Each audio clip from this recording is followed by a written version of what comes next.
सबसे पहले आज बात करते हैं सुप्रीम कोर्ट में जो हुआ प्रदूषण को लेकर। एक बार फिर सुप्रीम कोर्ट में आज सुनवाई हुई।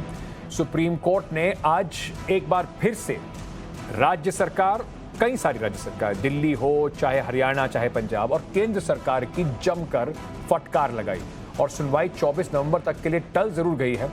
आज फिर तय नहीं हो पाया कि प्रदूषण कम करने के लिए असली जिम्मेदारी किसकी, कैसे प्रदूषण कम होगा, इसके लिए क्या ठोस कदम उठाए जाएं, इस पर भी अभी कुछ साफ जवाब मिल नहीं पाया है। बस होती रही बहस, सुनवाई में कई कड़े शब्द कहे गए और निकल कर आया एक और तारीख। अब तब तक, जब तक ये तारीख आती है, इसी दम घोटू वातावरण में सांस लीजिए और इंतजार कीजिए कि शायद आपकी सांसों को बचाने के लिए कोई जागेगा जरूर।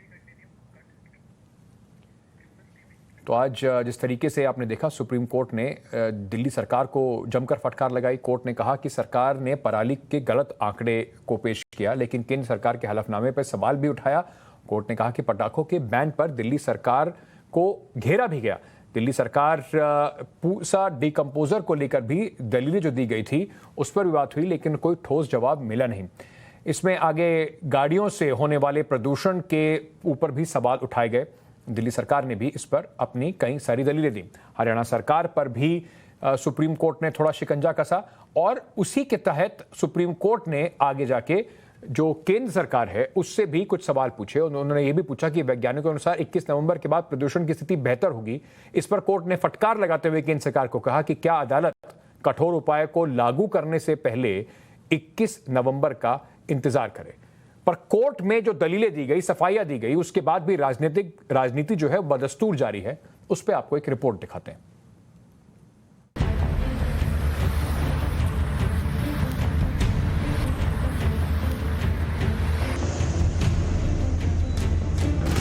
प्रदूषण को लेकर जनता परेशान है। सुप्रीम कोर्ट में सुनवाई चल रही है, लेकिन बाहर जमकर राजनीति हो रही है। बंधुगण, आज कोई राजनीतिक पीसी नहीं है। ये जो प्रेस कॉन्फ्रेंस है ये राजनीति से ओतप्रोत नहीं है। एक बार अपने पर्यावरण मंत्री से पूछ लें कि क्यों यहाँ पोल्यूशन होता है, वो बता देंगे।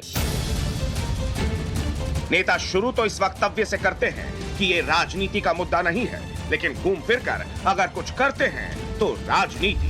हम राजनीति आज नहीं कर रहे हैं क्योंकि राजनीति करने का दिन नहीं है। एक बार अपने पर्यावरण मंत्री से पूछ लें कि क्यों यहाँ पोल्यूशन होता है, वो बता देंगे।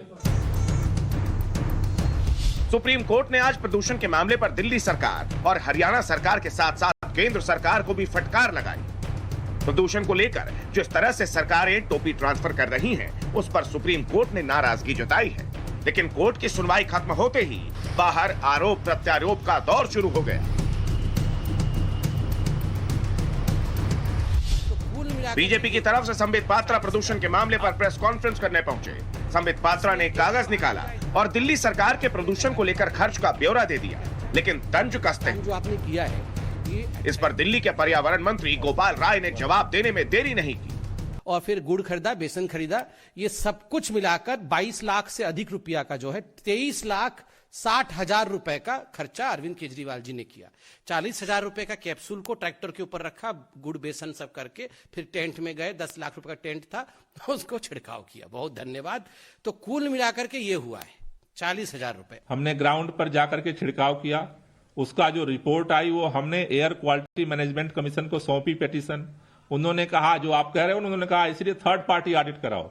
अब वो उनकी संस्था है, उनकी जल शक्ति की संस्था से हमने ऑडिट कराया। आप पूछो कि ऑडिट वाली संस्था उन्होंने गलत रिपोर्ट दिया है क्या? रिपोर्ट उन्हीं की है, उन्हीं की एजेंसी है, वो रिपोर्ट उन्हीं को सौंप दी गई है।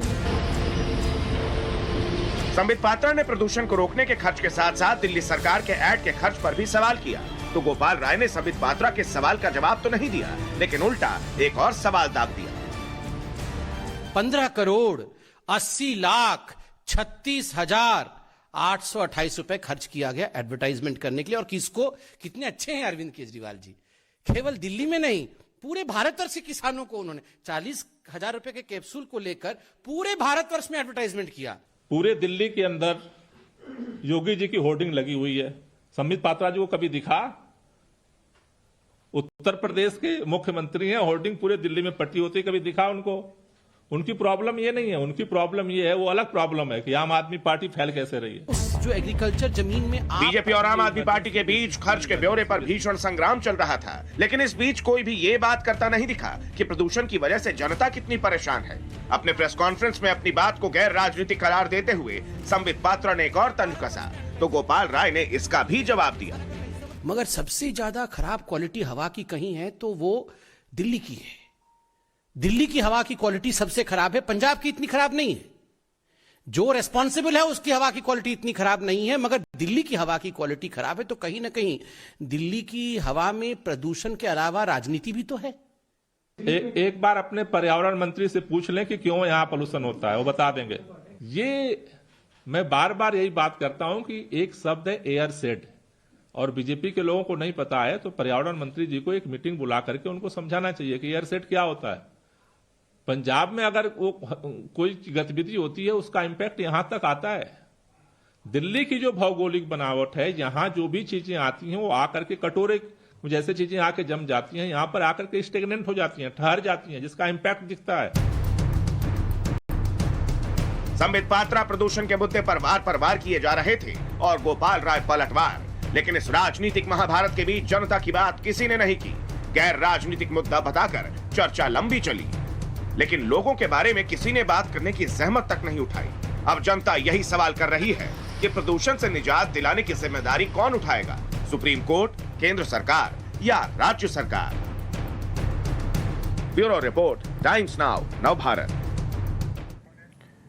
राजनीतिक मंशा नहीं दिखाई पड़ती, इस वजह से इस पूरी सिचुएशन का इतने सालों से कोई समाधान भी दिखाई नहीं पड़ता। संजीव झा आम आदमी पार्टी के विधायक हैं, सीनियर विधायक हैं, वो भी हमारे साथ इस वक्त जुड़ रहे हैं। हमारे साथ इस वक्त राजीव बब्बर साहब जुड़ रहे हैं, प्रवक्ता हैं भारतीय जनता पार्टी के। आप दोनों का बहुत बहुत शुक्रिया जुड़ने के लिए लोकतंत्र में। अक्सर मैं लोकतंत्र में बहस से बचता हूं क्योंकि इससे कुछ मुद्दे आगे बढ़ नहीं पाते, तो उम्मीद करूंगा कि आप दोनों तर्क पे मुद्दे रखेंगे और हम इस बात को आगे बढ़ा पाएंगे, क्योंकि जरूरी बात संजीव भाई ये है कि जिम्मेदारी तो किसी ना किसी को उठानी पड़ेगी। अरविंद केजरीवाल जी अगर ये कहते हैं यमुना को और प्रदूषण को साफ करने की जिम्मेदारी मेरी है, तो कोर्ट में जाकर क्यों हो जाता है कि ये सिर्फ एक तू-तू मैं बन जाती है। अभी बार बार मैं आपसे सीधा सवाल पूछता हूं, पब्लिक ट्रांसपोर्ट की बात हो रही है, दिल्ली में इस समय डीटीसी की फ्लीट सबसे न्यूनतम स्तर पर है, सरकार के जिम्मे जो अपने काम है वो पूरे क्यों नहीं होते? देखिए, मैं आपकी बात से पूरी तरह सहमत नहीं हूँ। तीन तरह से प्रदूषण दिल्ली में हो रहा है। एक तो प्रदूषण व्हीकल प्रदूषण जिसकी बात आप कह रहे हैं, दूसरा प्रदूषण जो पराली जलती है उससे होता है, तीसरा प्रदूषण डस्ट से होता है। अब देखिए, अगर दिल्ली सरकार के प्रयास की बात करें, पहली बात आपने कहा कि बसों की फ्लीट सबसे कम है, मैं इस बात से इत्तेफाक नहीं रखता। आज दिल्ली में लगभग 7,000 बसों की संख्या है। एक समय ऐसा भी था जो 4200-4400 के करीब बसों की संख्या थी, तो हमने बसों की संख्या बढ़ाई। ना केवल बसों की संख्या बल्कि इलेक्ट्रिक व्हीकल पॉलिसी के जरिए हम ये दिल्ली में कोशिश कर रहे हैं कि इलेक्ट्रिक व्हीकल्स ज्यादा प्रमोट हो, और दिल्ली सरकार ने इलेक्ट्रिक बसेस भी दिल्ली के सड़कों पर चल रही है। तो बसों की संख्या बढ़ा रहे हैं। हमने 24 घंटे बिजली की व्यवस्था करके जनरेटर से जो प्रदूषण होता था उसको हमने रोका। हमने थर्मल इंडस्ट्री यहाँ से शिफ्ट की, हमने क्लीन पीएनजी फ्यूल की व्यवस्था हमने की। तो वो तमाम प्रयास जिससे प्रदूषण कम हो, ये अस्थायी समाधान है। फिर पराली जलाने को लेकर के हमने दिल्ली में प्रयोग किया कि बायो डिकम्पोजर के जरिए किस तरह से पराली गलाया जाए, और फिर जब उसके परिणाम आए वो बहुत अच्छे सुखद परिणाम थे कि न केवल पराली गलता है बल्कि जमीन की उर्वरा शक्ति भी बढ़ती है, नाइट्रोजन की क्षमता, कार्बन की क्षमता बढ़ती है। और ये हमने केंद्र सरकार को भी कहा और नेबरिंग स्टेट को भी कहा कि अगर ये आप प्रयोग कर लेंगे तो किसानों का भला हो जाएगा, किसानों को पराली नहीं जलाना पड़ेगा।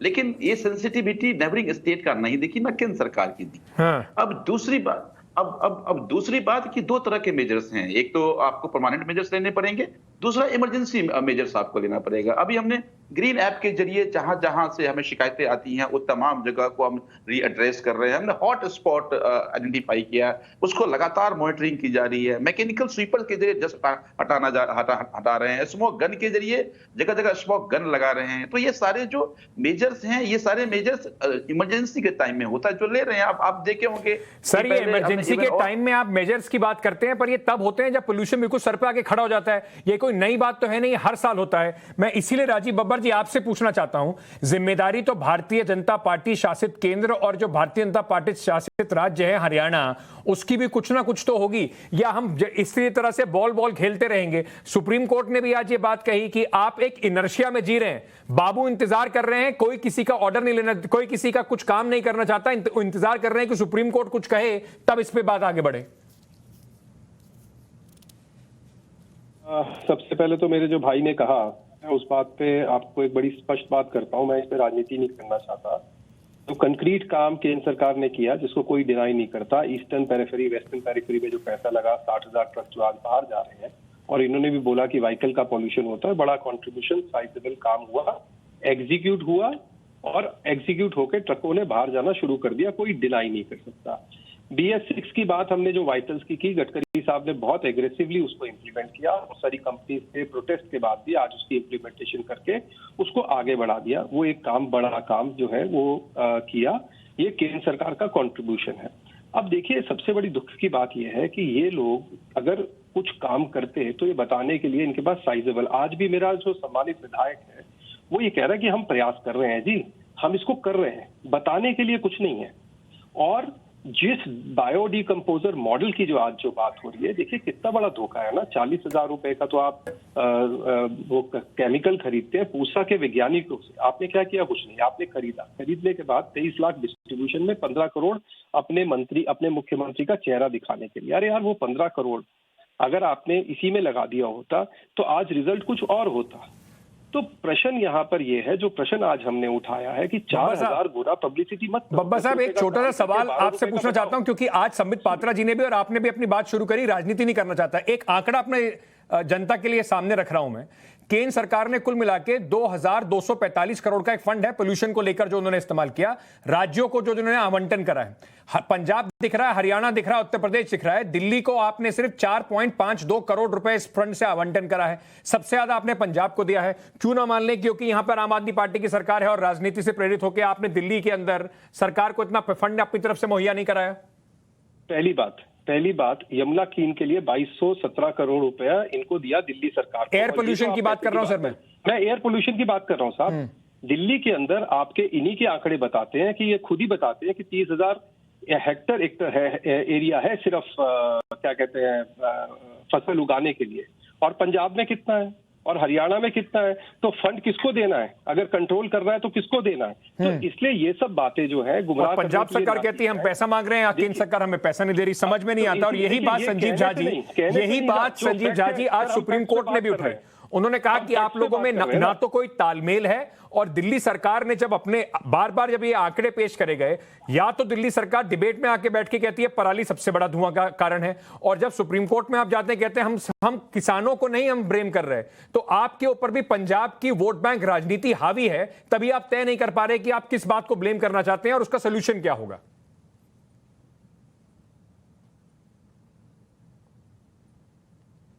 संजीव जी, आपसे सवाल है ये। देखिए, मुझे ये लगता है कि हमने पहले ही कहा कि दिल्ली में जो प्रयोग हुआ, ये प्रयोग अगर सभी सरकारें करती तो किसानों को पराली जलाने की नौबत नहीं आती। किसान पराली क्यों जला रहा है? क्योंकि वो अगर उसको हटाए तो महंगा पड़ता है उसको। वैसे भी खेती बहुत महंगी हुई, फसल तो रेट पे बिकता नहीं है। तो किसान को सहायता देने की जरूरत है। जो दिल्ली सरकार ने किया, ये प्रयोग था, एक अच्छा प्रयोग था। और अभी देखिए, एक बात कहते हैं कि ये पराली जलाने में इन्होंने बहुत पैसा खर्चा कर दिया। तो एक बात तो ये तो मानते हैं ना कि हमने ये प्रयोग किया और ये सक्सेस प्रयोग है। दूसरी बात, जिस तरह से बातें कर रही है, साइंटिस्ट पूसा लैब में सारी चीजें तैयार हुई है। आपने नहीं किया, 17 लैबोरेटरी ने किया, पूरे देश में हुआ, और पूसा के वैज्ञानिकों ने किया। आपने उसको एडवर्टाइज नहीं, मैं कहा कह रहा हूँ कि सरकार ने किया, कोई अरविंद केजरीवाल जी, हम भी कह रहे हैं साइंटिस्टों ने किया, पर दिल्ली सरकार ने प्रयोग किया और उससे फायदे हुए। हमने तो आपकी डेमोक्रेसी को बताया था ना कि ये अगर प्रयोग करते तो उसका फायदा पराली जलाने की नौबत नहीं आती। पहली बात, ये समझ बोलने दीजिए, आप उसका जवाब दे दीजिए, समझ में आनी चाहिए वो त्रुटियां बता रहे हैं उसका जवाब कर रहे हैं आप लोग। दूसरी बात की देखिए, दिल्ली का प्रदूषण, दिल्ली एक बहुत छोटा स्टेट है, अगर देश की बात करें, पूरे उत्तर भारत में प्रदूषण है। अगर सारी तोहमत आप दिल्ली पे थोप देंगे तो ये डिबेट 20 साल तक चलती रहेगी तो भी हवा साफ नहीं होना है। हम ये कह रहे हैं कि केंद्र सरकार को गार्जियन की भूमिका में आनी चाहिए। जरा इनसे पूछ लीजिए कि केंद्र सरकार ने कितनी बैठक की प्रदूषण के नियंत्रण को लेकर के पूरे साल में।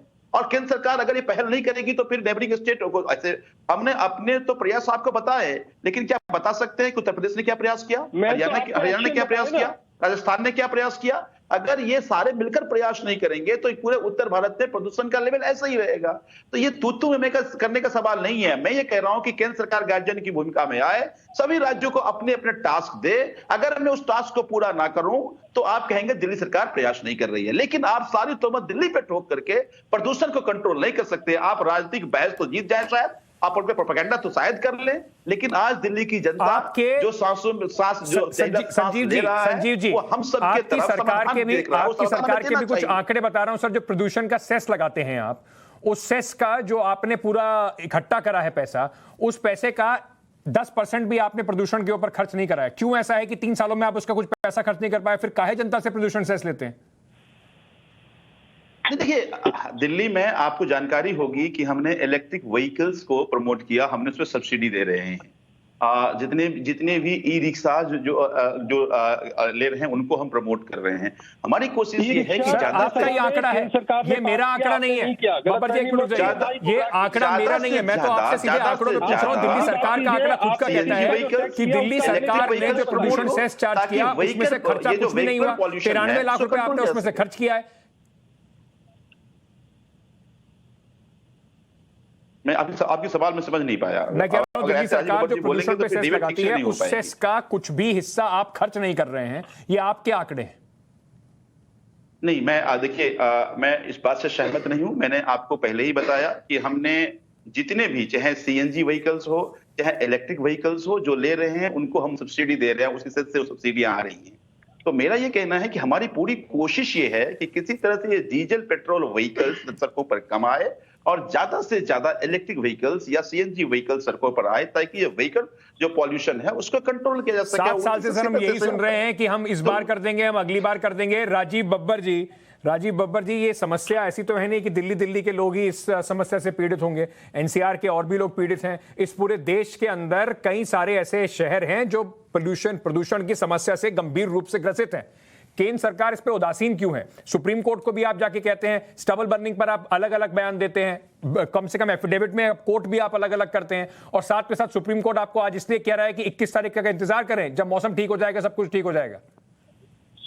देखिए, ऐसा है कि केंद्र सरकार के जो मैंने जैसे बताया पूरे एफर्ट कंक्रीट रूप से आपको दिख रहे हैं। आज BS6 की इंप्लीमेंटेशन और जो ये कह रहे हैं इलेक्ट्रिक व्हीकल पे कंपनसेशन या सब्सिडी की बात, वो केंद्र सरकार के बजट से दी जा रही है और पूरे देश में लागू हो रही है। इन्होंने कुछ नहीं उसमें किया है। सुप्रीम कोर्ट को क्यों नहीं दिखते सर आप लोग पराली को लेके जो प्रमोशन का काम सब सरकारों में किया है, इन्होंने जो गार्जियनशिप की बात करी है, केंद्र सरकार तो गार्जियन की भूमिका में है, पर दिल्ली का बच्चा शरारती है, वो गार्जियन को मानता ही नहीं है ना। वो तो सिर्फ एक यूपी पे ब्लेम नहीं, तो अगर दिल्ली का बच्चा शरारती है, आपके बाकी दोनों बच्चे संभाल लिए। हरियाणा और पंजाब दोनों बच्चे आपने संभाल लिए ना। एक मिनट रुक जाइए संजीव जी, आपने पंजाब और हरियाणा संभाल लिया है ना, मतलब वहां से पराली से कोई धुआं नहीं आ रहा। ये बात आप पूरी पूरी तरीके से कह सकते हैं क्या? चित्र दिखाया था किस तरीके से उन्होंने 10 दिन सुप्रीम कोर्ट में आंकड़ा ये आप ही के एफिडेविट में दिया गया है। 10 दिन जो दिवाली के बाद के हैं, उन 10 दिनों में 42,000 घटनाएं हुई है पराली जलाने की। हरियाणा की बात कर रहा हूं। वो बच्चा संभाल लिया आपने जो दिल्ली के बच्चे की आपको परेशानी है। तो आप जो सैटेलाइट चित्र देखेंगे उसमें 30% से ज्यादा कटौती है, सामने नजर आता है सब। और किसानों को एजुकेट करने, यहाँ भी गलत आंकड़े बब्बर जी पेश कर रहे हैं। आंकड़े तो ये कह रहे हैं कि 5 साल में सबसे ज्यादा पराली जलाया गया है इस पर हरियाणा में। आंकड़े तो आप लोग अपनी तरफ से देखकर जनता को प्रस्तुत करने की कोशिश में लगे रहते हैं। तो प्रदूषण रुकने वाला संजीव झा जी, ना वो सब व्यक्ति जो आज जिनका दम घुट रहा है उनको लगा कि ये हमारे राजनेता कोई सिंसियर डिबेट करे तो कोई समाधान नहीं। पर संजीव झा जी, मुझे इतना बता दीजिए, जब पोल्यूशन सर पे चढ़ जाता है तब ये क्यों दिल्ली सरकार को याद आता है कि अरे हरियाणा से भी बात करनी थी, उनको भी कहना था, इसको भी बात करनी थी? ये सब 40% मैक्सिमम आंकड़ा मान लो पराली का जो 60% कम करने के लिए सरकार के क्या ये सच नहीं है कि दिल्ली में 24 घंटे बिजली आते हैं, जनरेटर का जो प्रोडक्शन था वो रुक गया? ये सच नहीं है कि हमने थर्मल इंडस्ट्री यहाँ से शिफ्ट कर दिया? क्या ये सच नहीं है कि आज हम पाइप से नेचुरल गैसेस दे रहे हैं? क्या ये सच नहीं है कि इलेक्ट्रिक व्हीकल पॉलिसी के लिए आज 250-300 बसेस इलेक्ट्रिक के सड़क पे आ गए हैं और बहुत सारे इलेक्ट्रिक व्हीकल्स प्रमोट कर रहे हैं? सच नहीं है कि दिल्ली सरकार ने ये फैसला किया कि दिल्ली सरकार की सारी गाड़ियां इलेक्ट्रिक व्हीकल्स होंगी। तो ये सारे जो स्टेप दिल्ली सरकार ले रही है, इतनी ही सिंसियरली सेंसिटिविटी से हरियाणा सरकार को भी काम करना पड़ेगा। संजीव झा जी, इतनी सेंसिटिविटी से उत्तर प्रदेश सरकार को भी काम करना पड़ेगा और राजनीति से ऊपर उठ के काम करना पड़ेगा। ये बात तो समझ में आ रही है। संजीव झा जी, मेरे पास आखिरी 1.5 मिनट है। मैं आप दोनों से एक एक सवाल पूछना चाहता हूं, उसका संक्षेप में जवाब दीजिएगा। संजीव जी, सबसे पहले आपसे, केंद्र सरकार ने परसों आपको फटकार लगाते हुए यही बात बोली थी कि आपके जो एड्स हैं उसका ऑडिट कराएं क्या, क्योंकि उनको भी ऐसा लगता है कि एड पे दिल्ली सरकार ज्यादा पैसा खर्च करती है और काम करने पे थोड़ा कम पैसा खर्च होता है। देखिए, मुझे ख्याल उस पर मैं कोई टीका टिप्पणी नहीं करूंगा, सुप्रीम कोर्ट के अपने तरीके के ऑब्जर्वेशंस हो सकते हैं। लेकिन मेरा ये कहना है कि अगर मान लीजिए कि हमने पराली को गलाने को लेकर बायो डिकम्पोजर लाए, अगर ये मैसेज किसानों के पास कैसे पहुंचेगा? तो उसके लिए तो किसानों को मैसेज देना पड़ेगा ना, उनको टीवी ऐड देना पड़ेगा, उनको बताना पड़ेगा कि हमने डिकम्पोज, और उसी का परिणाम है कि अगर पिछले साल के तुलना में इस साल देखेंगे आप, तो बहुत बड़ी संख्या में किसानों ने पराली गलाने के लिए बायो डिकम्पोजर का उपयोग किया है। तो या तो बीजेपी को प्रोपेगेंडा कर ले, हमें ऐड नहीं करना पड़ेगा। अगर बीजेपी को लोग घर जाके ये जिम्मेदारी ले लें कि हम योजना लाएंगे और बीजेपी को लोग घर जाके बता देंगे, हम बिल्कुल ऐड पे खर्चा नहीं करेंगे। लेकिन किसी चीज को बताने के लिए, जनता तक पहुंचाने के लिए, आप ये बताइए, बिना, जैसे आपने शुरुआत में कहा था, राजनीति नहीं करेंगे, तो फिर केंद्र सरकार से क्या उम्मीद लगाए जनता कि मोदी जी से, जब मोदी जी के बार बार कहा जाता है इतने मजबूत प्रधानमंत्री हैं, जनता मोदी जी से उम्मीद लगाए प्रदूषण से निजात दिलवाएंगे? देखिए, जो केंद्र सरकार ने करना था वो केंद्र सरकार ने किया। मैंने आपको इतना बड़ा स्टेप बताया जिसके कारण आज ट्रक दिल्ली के बाहर हैं। सिर्फ और सिर्फ केंद्र सरकार ने इसको किया, इंप्लीमेंट किया, उसका लाभ हो रहा है। आज दिल्ली में मेट्रो चल रही है, ये केंद्र सरकार की देन है, बीजेपी की देन है। 30 लाख लोग उस पर चढ़ते हैं। अगर वो मेट्रो ना चलती तो इनके सहारे तो दिल्ली लुट जाती। एक बात और जो मैं बताना चाहता हूं, जो आपके हिसाब से इनको आंकड़ों को बताना चाहता हूं, 30,000 करोड़ का 2012 में जब दिल्ली का बजट था, एडवर्टाइजमेंट पे खर्च होता था 12 करोड़ रुपया। आज 60,000 करोड़ के बजट में इनका जो प्रावधान है वो 310 करोड़ का है। तो सर, दिक्कत इनमें पता है क्या है कि आप कभी भी वो आंकड़ा निकाल के ले आएंगे कि भारतीय जनता पार्टी पूरे देश में सबसे ज्यादा बजट का पैसा खर्च करती है। योगी आदित्यनाथ के भी पोस्टर दिल्ली में दिखाई पड़ते हैं। पर राजीव बब्बर जी, मैं एक बात आपको बताना चाहूंगा, मेट्रो में दिल्ली सरकार का भी एक बजट होता है, वो भी अपनी तरफ से उसमें पैसा देते हैं। कुल मिलाकर आप दोनों की जो बात है वो सुन के वही बात मुझे याद आ रही है जिससे मैंने कार्यक्रम शुरू करा था। एक भी तरफ से, चाहे केंद्र हो या दिल्ली सरकार, चाहे हरियाणा सरकार हो या पंजाब, कोई भी इस बात की जिम्मेदारी उठाने को तैयार नहीं है कि दिल्ली के लोगों को स्वच्छ हवा, सबसे जरूरी चीज, कौन दिलाएगा और उसकी जिम्मेदारी कौन तय करेगा। आप लोगों ने एक दूसरे की बात सुन ली, आप दोनों का बहुत बहुत धन्यवाद। अगर आपके पास 30 सेकंड और हो तो चलते चलते जनता की बात भी सुन जाइएगा, जिससे हमने पूछा कि भैया कौन आपको लगता है कि आपके लिए आकर कम से कम आपकी सांसों के लिए स्वच्छ हवा प्रदान करने में सबसे बड़ी भूमिका निभाएगा। सुन लीजिए जनता क्या कह रही है। दिल्ली में प्रदूषण के लिए जिम्मेदार कौन है? दिल्ली सरकार, पंजाब सरकार, हरियाणा सरकार, केंद्र सरकार या फिर आम जनता? जिम्मेदार तो सारे ही हैं, मगर सबसे बड़ा जिम्मेदारी का कारण जो है वो है आदमी का निहित स्वार्थ। सभी इसमें थोड़े थोड़े से जिम्मेवार हैं। सबको अपनी अपनी जिम्मेवारी समझनी चाहिए। हम सब अपनी जिम्मेवारी समझेंगे तो इस पॉल्यूशन से बहुत आसानी से निजात पा सकते हैं। इसके तो सरकार और सब लोगों को मिलकर काम करना चाहिए। जिम्मेदार तो आम जनता भी है और सरकार भी है, सब जिम्मेदार है इस पे, पब्लिक भी है और आपका यहाँ की जनता है। इसमें जिम्मेदार तो हम सारे ही हैं। जैसे कि अभी पटाखे और पोल्यूशन के लिए सारा ब्रेक लगाया दीपावली पे कि कोई पटाखे कोई कुछ नहीं चलाएगा, लेकिन लोग नहीं मानते। देख लिया आपने, लोग अपने आप को भी जिम्मेदार मानते हैं, पर सरकारों का सिर्फ काम यह है कि एक दूसरे पे उंगली दिखाते रहें, राजनीति चलती रहे। जनता जो बच जाएगी इस सबसे, पोल्यूशन झेल कर, वही तो आके वोट देगी और उसी की सरकार को सिर्फ जरूरत है। चलिए आगे बढ़ते हैं, बात करते हैं राजस्थान की। जयपुर में एक कार्यक्रम था कल जिसका हमने आपको दिखाया, मतलब अशोक गहलोत साहब शिक्षकों से बात कर रहे थे और उनके सामने ही उन्हीं के शिक्षा मंत्री और उनके मंत्रालय की शिक्षकों ने जो पोल खोली, उसके बाद शायद कोई भी मुख्यमंत्री शर्म से पानी पानी हो जाए। शिक्षकों ने गहलोत सरकार को जो भ्रष्टाचार हो रहा है, ट्रांसफर पोस्टिंग में जिस तरीके से पैसे लिए जा रहे हैं, उसको लेकर सीधा सीधा बताया कि देखिए आप ही के राज्य में, आप ही के शासन में ये सब हो रहा है। अब इस पे राजनीति शुरू हो गई है। अब पूरा खेल की जिम्मेदारी गोविंद सिंह दोतासरा की है, जो कि वहां पे शिक्षा मंत्री हैं।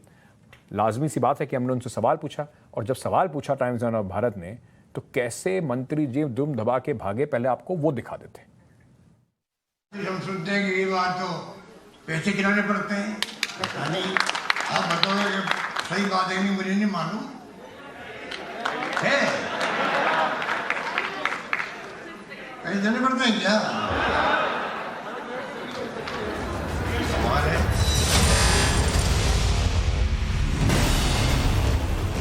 माननीय मुख्यमंत्री सवाल पूछें और जवाब उल्टा मिल जाए तो ऐसा भला होता है क्या? नहीं होता, लेकिन अशोक गहलोत के साथ हो गया। सीएम गफलत में पड़े, पूरी सरकार ही झेप गई। सवाल दोहराए गए तो राजस्थान के शिक्षा मंत्री गोविंद सिंह डोटेसरा को गुस्सा आ गया। टाइम्स नाउ नवभारत के सवाल पर मुंह फेर कर निकल गए। सर, बीजेपी ने कहा है कांग्रेस में भ्रष्टाचार शिष्टाचार कहा गया है। आप पर सर कल बात जो हुई है उसको लेकर बात कर रहे हैं, क्या रहा? सर, बीजेपी ने कहा है कांग्रेस में भ्रष्टाचार शिष्टाचार कहा गया है। आप पर सर कल बात जो हुई है उसको लेकर बात कर रहे हैं, क्या रहा? बात जब सीएम की हो तो मंत्री महोदय की मजबूरी तो समझ ही सकते हैं। सीएम के लिटमस टेस्ट में शिक्षकों का जो जवाब था उसमें गोविंद सिंह डोटेसरा फेल साबित हुए। ये जवाब राजस्थान सरकार को उसकी सच्चाई के बहुत करीब लाकर खड़ा कर दिया। ऐसे में दिक्कत, दर्द और दुविधा एक साथ बढ़ गई। बहुत ही दुखदायी बात है कि टीचर्स पैसे देके ट्रांसफर करवाने के लिए वो लालच रहे कि उसको, मैं समझता हूँ कि कोई ऐसी पॉलिसी बन जाए जिससे कि आपको ये कॉन्फिडेंस रहे कि मेरा नंबर तो 2 साल आपको मालूम पड़ जाना चाहिए, मेरी ट्रांसफर होगी तो 2 साल लगेगी। राज्य के मुखिया के सामने इससे साफ आईना क्या लग सकता है, जिसमें सच्चाई की तस्वीर उभर कर सामने आ गई है। दावे और वादे से इतर सच यही है कि राजस्थान के शिक्षकों ने अपने दिल के दर्द को इस बार सीएम के सामने रख दिया। अब गोविंद सिंह डोटेसरा को जवाब देते नहीं बन रहा है। सर, बीजेपी ने कहा है कांग्रेस में भ्रष्टाचार शिष्टाचार कहा गया है। आप पर सर कल बात जो हुई है उसको लेकर बात कर रहे हैं, क्या रहा? तो आप देख सकते हैं किस तरह से शिक्षा मंत्री डोटासरा ने यहाँ पर इग्नोर किया है, कुछ भी बोलने को तैयार नहीं है। जिस तरह से कल शिक्षक सम्मान समारोह में बात हुई है, उसके बाद मुख्यमंत्री ने जब कहा कि क्या ट्रांसफर के लिए पैसे देने पड़ते हैं, सामूहिक आवाज आती है कि हाँ देने पड़ते हैं। और जब शिक्षा मंत्री से इस बार बात की जाती है, इस बात पर बात होती है, तो शिक्षा मंत्री किस तरह से कैमरे के सामने माइक को हटा देते हैं। देश से भ्रष्टाचार को खत्म करना एक सपना है, लेकिन ये सपना हकीकत में कितना बदल रहा है, इसका सबसे स्पष्ट जवाब राजस्थान से सामने आया है। बीजेपी अब इसी बहाने सियासत को धार दे रही है। मुझे लगता है कि इससे ज़्यादा बड़ा प्रमाण नहीं हो सकता, लेकिन उसके बाद में भी मुख्यमंत्री जी का इसको सहज भाव से टाल जाना और मंत्री का खड़े होकर के स्पष्टीकरण देने की कोशिश करना, ये इस बात का परिचायक है कि गहलोत साहब ने अपनी सरकार में भ्रष्टाचार को स्वीकार कर लिया। आजादी के 75 साल बाद भी सिर्फ सरकारें बदली है, सिस्टम अभी भी जिस तरह से काम कर रही है उसमें भ्रष्टाचार की गुंजाइश बनी हुई है। गहलोत सरकार के सामने तो सवालों की झड़ी लग गई। देखो भैया, कांग्रेस और करप्शन एक दूसरे के लिए बनी है, ये तो सब जानते हैं और वो खुद भी जानते हैं जो सज्जन ये बात पूछ रहे थे। अब जब ये बात पूछ रहे हैं, जो बोया है वही तो काटेंगे ना, जो कुछ वहां पर हो रहा है वही तो लोग उसका जवाब देंगे ना। बीजेपी विपक्ष की भूमिका में है और गहलोत सरकार की सार्वजनिक बेइज्जती उसके लिए टॉनिक ही समझिए। ताजा हमला तो सियासी रस्साकसी की पहली किस्त। Bureau report, times now Navbharat. अब इसी मामले पर राजस्थान के भीलवाड़ा में जब सचिन पायलट से प्रतिक्रिया मांगी गई तो उन्होंने कहा, जो भी कहा वो आपको सुनवा देता हूं। शो की बात है, उस पर आप देख चुके हैं कि मंत्री जी और मुख्यमंत्री जी दोनों ने कहा है कि एक पॉलिसी हम लोग बनाएंगे ताकि किसी को गिला शिकवा ना रहे और पारदर्शिता से काम होना चाहिए, सिर्फ एक विभाग में नहीं, हर विभाग में। अब जनता तो जनार्दन है, उनकी बात तो आपको सुनवाते हैं कि भ्रष्टाचार पर लोगों की राय क्या है और भ्रष्टाचार जैसे मुद्दे पर लोगों का नजरिया कैसा है, क्योंकि ये ऐसी चीज है जो आमतौर पर जनता को रूबरू से होना ही पड़ता है। तो देखो, करप्शन की कोई सीमा तो है नहीं, लोगों का आकलन किसी भी तरह से हो सकता है, करप्शन तो है ही, इससे आम जनता परेशान होती ही है। हर चीज़ में करप्शन चलता है। पुलिस में जाओ, पुलिस में करप्शन हो गया। अदरवाइज आप जैसे गाड़ी पकड़ ली, अच्छा, कर्मचारियों को ट्रांसफर कराने के लिए भी पैसे बिल्कुल देने पड़ता है सर। पूरा देश ही परेशान है सर। आम जनता जिसके अंदर पिसी जा रही है। जो काम इजी वे में होना चाहिए उस चीज़ के लिए सरकारी कर्मचारियों को, मंत्रियों को रिश्वत देनी पड़ती है अपना काम निकालने के लिए। परेशानी तो सारी है और करप्शन अपन कह रहे हैं कि नहीं है। आम आदमी अब टीचर से ही देख रहे हैं कि पैसे देके, तो 99 नहीं, मैं 101% कह रहा हूँ कि एक भी टीचर का ऐसे का तबादला नहीं हुआ होगा जिसने पैसे दिए होंगे और उसका कर दिया होगा। सब जो है वो सब पैसे लेके, और जो खेल हो रहा है वो सारा पैसे लेके ही हो रहा है। करप्शन है वो बहुत ज़्यादा चल रहा है। करप्शन के बिना, यानी अगर आदमी पैसा ना दे आगे तो वो आगे पहुँच भी नहीं सकता। तो आपने सुन लिया जनता की राय। करप्शन के बिना आगे आदमी चल ही नहीं सकता। और आपको ये बता देता हूं कि एक सर्वे के मुताबिक राजस्थान अव्वल नंबर पे है जिस तरह का करप्शन है, और उसके बाद बिहार आता है। चलिए, करप्शन की बात भी करते रहेंगे, उजागर भी करते रहेंगे। उम्मीद कर रहे हैं कि गोविंद सिंह डोटासरा और मुख्यमंत्री अशोक गहलोत इस पर कुछ एक्शन जरूर लेंगे। 10 बड़ी खबरों का वक्त हो गया है, वो पहले आपको दिखा देता हूं। उसके बाद उत्तर प्रदेश चुनाव से जुड़ी हुई बहुत सारी खबरें लेकर आऊंगा। सबसे पहले आपको अभी की 10 खबरें बताते हैं।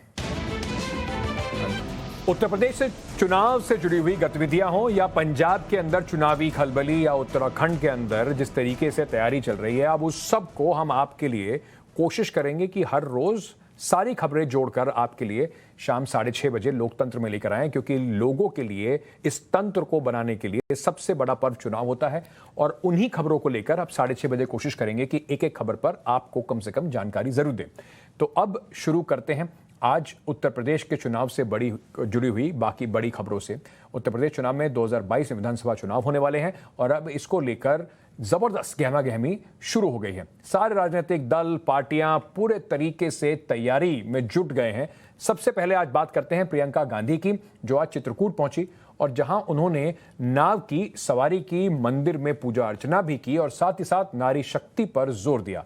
पहले इन 3 तस्वीरों को आपको दिखाते हैं, कैसे नाव पर सियासी मंथन चल रहा है और वहीं महिलाओं से प्रियंका गांधी बातचीत भी कर रही हैं और मंदिर पहुंचकर उन्होंने पूजा अर्चना भी की।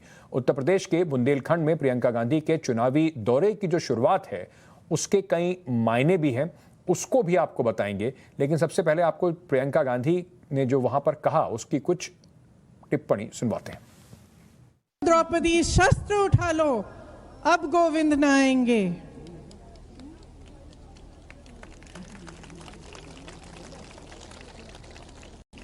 कब तक आस लगाओगी तुम, कब तक आस लगाओगी तुम बिके हुए अखबारों से, कब तक आस लगाओगी तुम बिके हुए अखबारों से।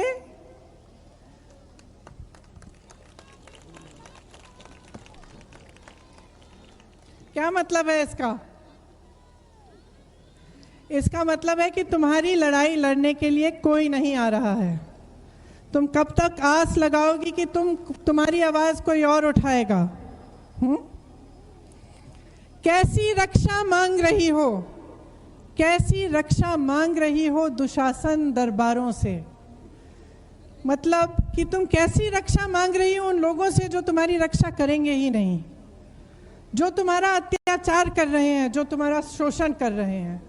आपने देखा, आशा बहुएं मेरे पास आई थी लखनऊ में कुछ दिनों पहले, उसमें से एक महिला को इतनी बुरी तरह पीटा पुलिस ने, सरकार ने, प्रशासन ने। क्यों? क्योंकि उसने ये हिम्मत कर ली कि उसने पूछा कि तुम मुझे उठा के क्यों ले जा रहे हो। और प्रियंका गांधी का पूरा जो इस चुनाव में नारा जो उन्होंने दिया है, लड़की हूं लड़ सकती हूं, इसी नारे के साथ जो जैसे उन्होंने नारा दिया उसके बाद सियासत भी चालू हो गई। और जब भी गांधी परिवार से कुछ शुरुआत होती है तो भारतीय जनता पार्टी की तरफ से एक नेता हैं जिन्होंने कम से कम राहुल गांधी के लिए जरूर मुश्किल खड़ी कर दी पिछले चुनाव में, स्मृति ईरानी ने टाइम्स नाउ के मंच पर तंज कसते हुए कहा कि लड़का क्योंकि लड़ नहीं सकता, इस वजह से प्रियंका गांधी को आगे आने पड़ा। स्मृति जी, राजनीति की बात आती है तो आजकल प्रियंका गांधी वाड्रा जी बहुत ज़्यादा उत्तर प्रदेश में इंटरेस्ट ले रही हैं, सब जगह जा रही हैं और उन्होंने हाल ही में कैंपेन भी एक शुरू किया है, लड़की हूँ लड़ सकती हूँ। और शायद कहना ये चाह रही हैं कि घर पे लड़का है, लड़ नहीं सकता है।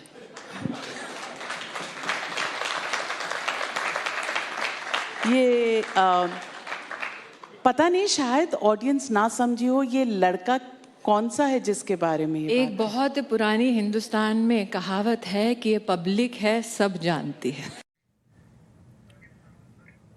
अब जनता तो सब जानती है और अब कुछ समय में पता भी चल जाएगा कि जनता किसको पहचानती है। लेकिन प्रियंका गांधी के चित्रकूट से जो दौरा शुरू हो रहा है उसके मायने क्या हैं? क्यों चित्रकूट से प्रियंका गांधी ने ये पूरा अपना दौरा शुरू किया? चित्रकूट का अपना एक धार्मिक महत्व है और कांग्रेस की कोशिश ये है कि जो एक इमेज उनकी बनती जा रही है कि हिंदुओं के लिए पार्टी ये काम नहीं करती, तो सॉफ्ट हिंदुत्व का जो वोट बैंक है और वहां से उसकी शुरुआत करी जाए, अपनी छवि को थोड़ा सा और दुरुस्त किया जाए।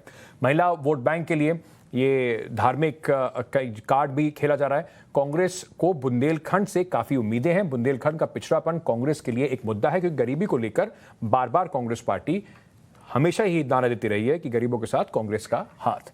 अगली खबर की ओर बढ़ते हैं। उत्तर प्रदेश की से ही जुड़ी हुई है। अब बात करते हैं अखिलेश यादव की, जो कम से कम अभी ऐसा लग रहा है कि भारतीय जनता पार्टी और योगी आदित्यनाथ के सामने सबसे बड़े कंटेंडर हैं। उत्तर प्रदेश में विधानसभा चुनाव हैं। हर पार्टी अपनी तरफ से जोड़ तोड़ की पूरी कोशिशें में लगी हुई है। समाजवादी पार्टी के अध्यक्ष अखिलेश यादव भी अब अपने प्रचार प्रसार में पूरे तरीके से लग गए। इस दौरान आज वो गोरखपुर पहुंचे, जो गृह जिला है उत्तर प्रदेश के मुख्यमंत्री योगी आदित्यनाथ का, और वहां से पूर्वांचल एक्सप्रेस वे के बहाने भारतीय जनता पार्टी पर निशाना साधा।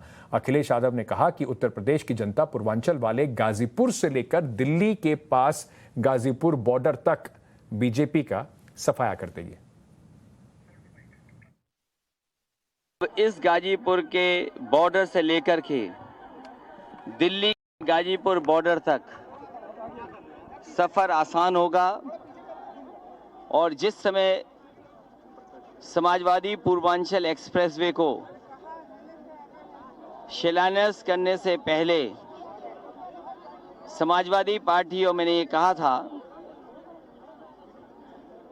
कि जिस तरीके से रफ्तार बढ़ती है और रफ्तार के बढ़ने से अर्थव्यवस्था बढ़ती है, और एक बात मैं हमेशा कहता था कि अमेरिका की जिस तरीके से सड़कें बनी और सड़कों ने अमेरिका को बना दिया, और अगर आप स्पीड को बढ़ा सकते हैं, रफ्तार को बढ़ा सकते हैं, तो प्रगति और तरक्की भी आपकी उसी रफ्तार से बढ़ेगी। हमारी तरक्की और खुशहाली का एक्सप्रेसवे है। ये शिलान्यास करने वालों ने हमेशा शिलान्यास किया है, उद्घाटन हुआ है, और आने वाले समय में यही पूर्वांचल की जनता और उत्तर प्रदेश की जनता भारतीय जनता पार्टी का इस गाजीपुर बॉर्डर से लेकर के उस गाजीपुर बॉर्डर तक सफाया करने का काम करेंगे। एक महाभारत में चीरहरण हुआ था और इस सरकार में तो दो चीरहरण हुए हैं, और एक अंग्रेज की हत्या अंग्रेज के शासन में हुई थी। पूरे देश से अंग्रेज चला गया। यहाँ 400 इनकाउंटर हुए, 500 इनकाउंटर हुए हैं, और ये तय है कि भारतीय जनता पार्टी की विदाई तय है। प्रदेश की जनता इनको हटाना चाहती है। अभी तो मैं देखा कि ये गुजराती, पूरे देश में गुजरातियों का कब्जा, और ये गुजराती उत्तर प्रदेश का कल इतना बड़ा अपमान किए कि उत्तर प्रदेश की जनता द्वारा चुने गए मुख्यमंत्री को पैदल कर दिया। ये शुभ संकेत है कि आने वाले दिनों में अब भारतीय जनता पार्टी को ही पैदल कर देगी इस प्रदेश की जनता। तो आपने देखा किस तरीके से आज उत्तर प्रदेश में चुनावी गहमा गहमी रही। रोज लेकर आते रहेंगे इस तरह की कुछ खबरें आपके लिए। आज के लिए लोकतंत्र में इतना ही। कल फिर मुलाकात होगी आपसे जुड़े हुए मुद्दों की, चुनाव से जुड़े हुए मुद्दों की सारी खबरें शाम 6 बजे टाइम्स नाउ और नव भारत पर लोकतंत्र के साथ बने रहिए।